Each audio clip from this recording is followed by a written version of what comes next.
Leo tunaenda kuongea kuhusu vindu vismolanga. Vitu vidogo vidogo. Vindu vismolanga. Tell your friend vitu vidogo vidogo. Geukia mwenzako na mwambie vindu vismolanga. Tunaongea kuhusu Musa. Pastor ichape na kizungu ndio nirudisha na Kiswahili. Today we are going to be looking at the story of Moses and the ark. Leo lazima tujue nini ilifukuza Moses mashamba.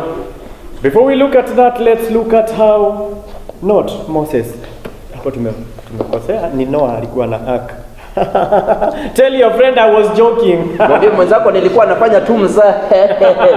We also see how Noah built the ark. Na pia tunaona vile Noah atengeneza safina, akaulizwa uko na msumari ndogo ndogo, akasema pana ni tindo tunaweza pata lakini nyundo yes, tuko na bahati na wanda.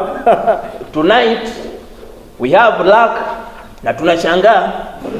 Hauhitaji kutranslate hiyo. Asante sana.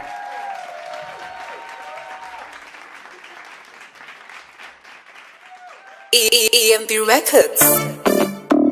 David Wanda. Nabati.